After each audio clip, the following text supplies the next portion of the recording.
My name's Helen Naber. I currently serve as Pastor Dawn's ministry assistant here at Northbridge. I have probably a pretty typical story for a lot of people. I was raised Catholic. I always believed the facts about Jesus, that he was born of a virgin, that he was sinless, that he died, that he came back to life.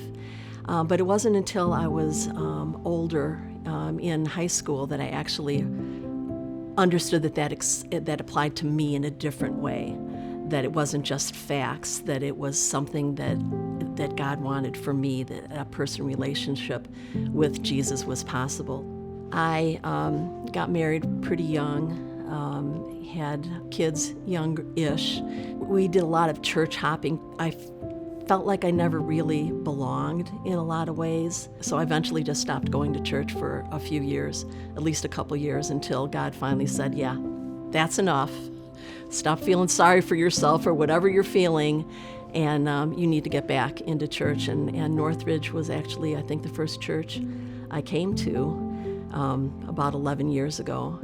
And just walking in the doors that first time at the high school, and there was just a different feeling there. And as I went on Wednesday nights, I just felt like I was seen, and that I was, people approached me and asked me my story. I didn't feel odd or out of place. The acceptance and the grace that I felt here at Northbridge, I was able to finally, for the first time, understood that Jesus actually loved me, and that there wasn't anything that I could do or not do that would change that. Once I truly embraced that, then I was able to, even if it was scary, to go into community. I retired in 2020. I took a couple years of really being a little free and easy, but I got a little tap on the shoulder where God reminded me that one of my dreams had been to serve in ministry. And, I'd forgotten that I'd even ever considered that. And so when I had the opportunity to serve with Pastor Dawn as her ministry assistant, it was such a blessing. When I first heard about the campaign, I oddly enough, I think God was preparing me even before I heard about it.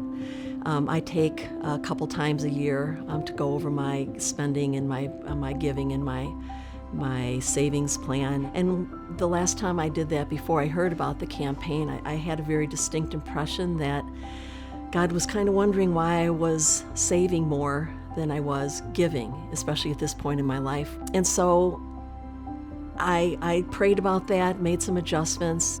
After I'd heard about the building campaign, and I'd been praying that prayer for a while, I really felt like there was something that he was telling me to say.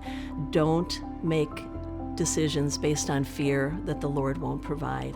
As I considered my participation, I shouldn't be afraid that God wouldn't provide for me based on what that participation is going to be, and that I could approach this with open hands.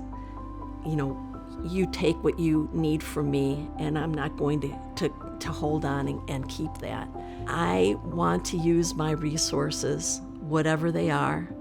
None of them are mine anyway, and I think that's a lot of times in my life, I've forgotten that this is really all just a blessing that God's given me.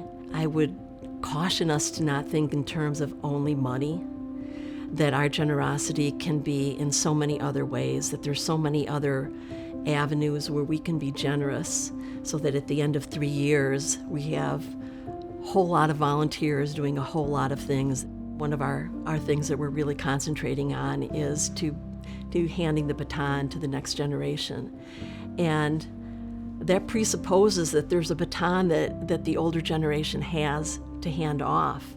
And we really do. We've lived a lot longer, and there's wisdom that we have. We've been in situations and come out of them where people are in those situations right this second, and they don't know how they're going to get through them. And we can come alongside and provide practical help, provide just a hug and a I'm here with you. And the other thing that I hope at the end of these 3 years is that we're no longer surprised at what God can do, that our faith has grown so that our expectations have grown. Because if God can do immeasurably more than we ask or think, at the end of 3 years, I want us to be asking and thinking more than what we are even now.